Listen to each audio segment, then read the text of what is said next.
दोस्तों आपका एक बार फिर से हमारे चैनल नोटबोर्ड में स्वागत है। तो आज की इस वीडियो में हम क्लास 9th एसएसटी का जो मिड टर्म एग्ज़ाम हुआ था दोस्तों, उसका पेपर देखने वाले हैं। ठीक है, उसके आंसर मैं आपको बताने वाला हूँ। तो 80 नंबर का दोस्तों आपका पेपर हुआ था, 3 घंटे आपको पूरा टाइम मिला था। टोटल 38 क्वेश्चन थे और 4 सेक्शन थे पेपर में। ठीक है, जैसे पहला सेक्शन इतिहास का था यानी हिस्ट्री का, सेकेंड सेक्शन भूगोल का था, जियोग्राफी का, थर्ड सेक्शन था पॉलिटिकल साइंस राजनीति विज्ञान का, और फोर्थ सेक्शन था अर्थशास्त्र यानी इकोनॉमिक्स का। ठीक है, सब 20-20 नंबर के सेक्शन थे, तो टोटल आपका 80 नंबर का पेपर था। अब एक एक करके क्वेश्चन आप देख लीजिए, इनके आंसर मैंने यहाँ पे लिखे हुए हैं, आप देख सकते हैं। जैसे फर्स्ट में आपको ये 4 घटनाएं दे रखी हैं, इनको ऑर्डर में लगाना था। तो इसका आंसर होगा ऑप्शन नंबर बी, 3, 1, 2 और 4। ठीक है, इसका मतलब क्या है, सबसे पहले लुई 16 को राजा बनाते हैं फ्रांस का, उसके बाद बास्तिल का पतन होता है, उसके बाद रॉबेस्पियर का टाइम आता है, और उसके बाद नेपोलियन राजा बनता है। ठीक है, तो ये होगा। सेकंड, आपको गलत मिलान की पहचान करनी है, तो इसका होगा ऑप्शन नंबर डी, शेरपा और कर्नाटक, ये दोनों गलत हैं। शेरपा वो दोस्तों जनजाति होती है या वो चरवाहे होते हैं जो हिमालय वाले एरिया में पड़ते हैं। ठीक है, तो ये गलत है। तो थर्ड का आपसे पूछा है कि कौन सा जो है चर्च द्वारा टैक्स वसूला जाता था, तो उसे कहते हैं ताइद, तो इसका ऑप्शन नंबर सी होगा। ठीक है, टाइड टैक्स लगता था। फोर्थ क्वेश्चन दोस्तों मैं आपको बताता हूँ, फोर्थ क्वेश्चन गलत है। तो इसका आपने कोई भी आंसर करा होगा तो मेरे अकॉर्डिंग तो आप सभी को आंसर 1 नंबर इसका मिलने वाला है। ठीक है, क्योंकि इसमें सबसे अभिकथन क्या बोला है कि जो मसाई चरवाहे हैं ट्यूनीशिया और मोरक्को में रहते हैं, तो ये गलत है। वो ट्यूनीशिया और मोरक्को में नहीं है, उसकी लोकेशन कोई और 2 जगह है। ठीक है, वो आपकी बुक में आपने देखा होगा, 2 जगह कुछ और है। ठीक है, रीज़न क्या दे रखा है, 1805 में उसको 2 हिस्सों में बांट दिया था ब्रिटेन और जर्मनी ने, तो ये भी गलत डेटा है। 1805 में नहीं बांटा था, 1885 में बांटा था, 1885 में। ठीक है, तो मेरे अकॉर्डिंग तो शायद ये गलत है। ठीक है, तो इसको आप देख सकते हैं, इसका आंसर यहाँ पे इसलिए मैंने मार्क नहीं किया है। बाकी आपको मैंने आंसर दिखा दिए। सेम क्वेश्चन है इंग्लिश मीडियम में। ठीक है, उसके बाद है 5वां, ये आपको बताना था, 2 नंबर का था। छठा आपको बताना था, 3 नंबर का क्वेश्चन था। 7वां आपको बताना था ए और बी में से कोई एक, ये 5 नंबर का था। 8वां दोस्तों ये आपको अनुच्छेद पढ़ना था, ये 4 नंबर का क्वेश्चन था, और इससे जुड़े हुए यहाँ पे क्वेश्चन आगे पूछे गए थे। ठीक है, इंग्लिश में आप क्वेश्चन पढ़ सकते हैं। ये सारा हिस्ट्री का पार्ट है। ठीक है, 20 नंबर की हिस्ट्री है, इसी तरीके से 20 नंबर के बाकी तीनों सब्जेक्ट है। ठीक है, फिर मानचित्र के 2 क्वेश्चन थे हिस्ट्री में, वो भी आप यहाँ पे देख सकते हैं। फिर भूगोल का क्वेश्चन आता है, क्वेश्चन नंबर 10, कि किस देश की सीमाएं, किस राज्य की सीमाएं जो बांग्लादेश से लगती है, तो पश्चिम बंगाल होगा इसका आंसर, ऑप्शन नंबर डी। ठीक है, 11वां कर्क रेखा कितने राज्यों से गुजरती है, तो 8 राज्यों से गुजरती है, ऑप्शन नंबर डी। ठीक है, हम यहाँ पे देख सकते हैं मैप वाला जो क्वेश्चन था उसका आंसर आपको ये बताना था। आपको मैप दिया था, 2 जगह मार्क थी ए और बी। तो ए है कैपिटल ऑफ फ्रांस, तो फ्रांस की कैपिटल है पेरिस। और port related to slave trade, तो 2 पोर्ट्स थे, बोर्डेक्स थे और नानते थे। ठीक है, 2 पोर्ट थे, लेकिन आपको जो लोकेशन वहाँ मैप पे दिया उसमें उसका आंसर होगा बोर्डेक्स, तो ये आपको वहाँ मैप पे भरना था। ठीक है, 10th 11th का आंसर दोनों का ऑप्शन नंबर डी है, आप देख सकते हैं। 12th में आपको सही मिलान करना था, तो ऑप्शन नंबर सी होगा, लक्षद्वीप प्रवाल द्वीप, लक्षद्वीप में कोरल्स होते हैं। ठीक है, 13 में आपको बताना है हम कितने भागों में बांट सकते हैं भारत की भौगोलिक आकृति को, तो ये 6 भाग होते हैं, आपने 6 के बारे में अच्छे से पढ़ा होगा, तो इसका ऑप्शन नंबर ए होगा। 14th में आपको मिलान करना था, तो ऑप्शन नंबर सी होगा। ठीक है, 15th 3 नंबर का क्वेश्चन था। 16th आपका दोस्तों 5 नंबर का क्वेश्चन था, ये आप देख सकते हैं। ठीक है, 12वें का आंसर आप देख सकते हैं, इंग्लिश मीडियम में क्वेश्चन है। 12वें का सी, 13वें का ए, 14th का सी, 15 3 नंबर का है, 16th में चॉइस है, 5 नंबर का था, कोई एक आपको करना था। फिर 17वां दोस्तों अनुच्छेद वाला क्वेश्चन था, ये अनुच्छेद दे रखा है और इससे जुड़े यहाँ पे 4 नंबर के क्वेश्चन पूछे हैं।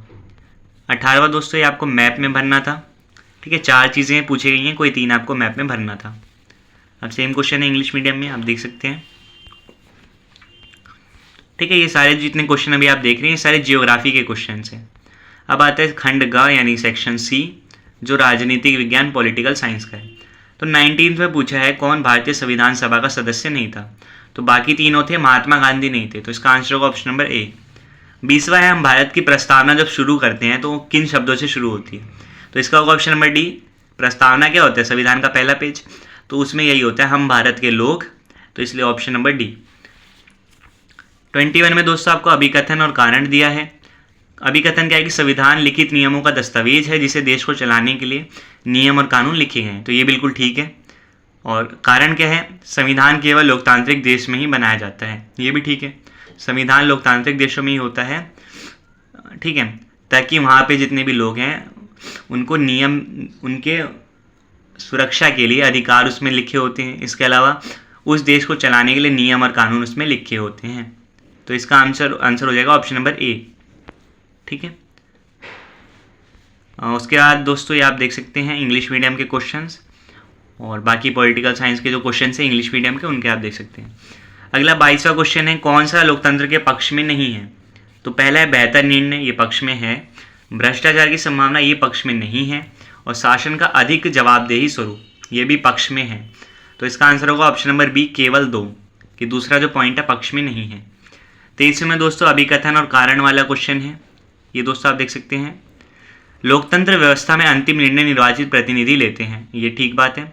लोकतंत्र में सरकार लोगों द्वारा चुनी जाती है, ये भी ठीक बात है। तो इसका आंसर ऑप्शन नंबर ए होगा, ठीक है दोस्तों। फिर क्वेश्चन नंबर 24 2 नंबर का था, 25वां 2 नंबर का था, 26वां दोस्तों 3 नंबर का है, 27 क्वेश्चन जो है वो 3 नंबर का है, ठीक है। 22 का हम यहाँ पे आंसर इंग्लिश मीडियम में इन सबके आंसर आप देख सकते हैं, ठीक है। उसके बाद है क्वेश्चन नंबर 28 5 नंबर का था, 2 ऑप्शन थे, कोई आपको एक करना था। फिर आता है आपका लास्ट सेक्शन, सेक्शन डी, जो इकोनॉमिक्स का था। इसमें 29वां पूछा है, कौन सी गतिविधि प्राथमिक क्षेत्र में आती है?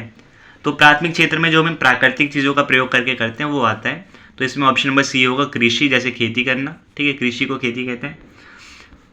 30वां है दोस्तों, श्रम बल जनसंख्या में वे लोग शामिल किए जाते हैं जिनकी आयु, तो इसका आंसर होगा ऑप्शन नंबर बी, 15 से लेके 59 वर्ष होती है। ये आपको पता होगा, 6 से 14 साल के जो बच्चे हैं उनकी शिक्षा फ्री होती है, ठीक है, मुफ्त में शिक्षा होती है। उसके अलावा 14 साल का अगर कोई बच्चा, उससे छोटा बच्चा अगर कोई काम करता है तो उसे बाल मजदूरी कैटेगरी में लाते हैं, ठीक है, जो कि बंद है, एक तरीके से पाबंदी जिस पे लगी हुई है। तो अगर कोई 15 साल का है और 59 वर्ष क्यों? क्योंकि 60 वर्ष की उम्र तो होती है रिटायरमेंट की होती है। तो 15 से लेकर 59 वर्ष के जितने भी लोग हैं वो सारे श्रम बल जनसंख्या में काउंट होते हैं, ठीक है। उसके अलावा 31वां है, भूमि मापने की मानक इकाई क्या है? तो इसकी हेक्टेयर है, ऑप्शन नंबर डी। पालमपुर वाले चैप्टर में आपने इसको पढ़ा होगा दोस्तों, ठीक है। अभी इंग्लिश मीडियम का क्वेश्चन देख लीजिए, आंसर यहाँ पे लिखे हुए हैं। 29 का सी है, 30 का बी है और 31 का डी है। 32 में दोस्तों अभिकथन और कारण दे रखा है, तो इसका आंसर ऑप्शन नंबर सी होगा, ये आप देख सकते हैं। 33 में आपको बताना है कौन सा स्थायी पूंजी का उदाहरण नहीं है, तो कच्चा माल है, बाकी स्थायी पूंजी का उदाहरण है। 34वां है, पालमपुर गांव की मुख्य क्रिया क्या है? तो मुख्य क्रिया वहाँ पे कृषि है, तो ऑप्शन नंबर ए होगा। 35वां दोस्तों 2 नंबर का क्वेश्चन था। 36वां 3 का था, आपको कोई एक करना था दोनों में से, ठीक है। इंग्लिश में देख सकते हैं 32 का आंसर सी होगा, 33 का आंसर डी होगा और 34 का आंसर ए होगा, ठीक है। बाकी आप देख सकते हैं। फिर 37 क्वेश्चन दोस्तों ये 5 नंबर का था, 2 में से आपको कोई एक करना था, ठीक है। उसके बाद दोस्तों ये अगला था अनुच्छेद को पढ़ के, ये 4 नंबर का क्वेश्चन था, आपको अनुच्छेद को पढ़ के और इन क्वेश्चंस के आंसर करने थे, ठीक है। इंग्लिश मीडियम में आप देख सकते हैं सेम क्वेश्चंस, ये आपको पढ़ के इसके आंसर करने थे। और ये लास्ट पेज है दोस्तों, आपको मैप इस तरह से दिया हुआ था, ए आपका पेरिस है और बी आपका बोर्डेक्स है, ये आपको बताना था।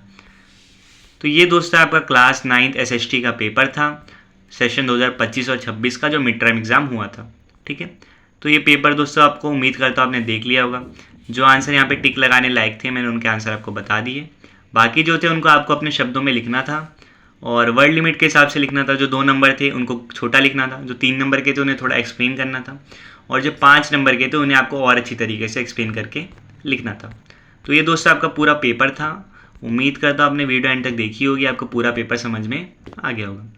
इसी तरीके से दोस्तों आने वाले जो आपके एग्ज़ाम्स हैं उनके पेपर भी जो इस चैनल पे अपलोड होंगे, तो आप उसके लिए चैनल को सब्सक्राइब कर सकते हैं।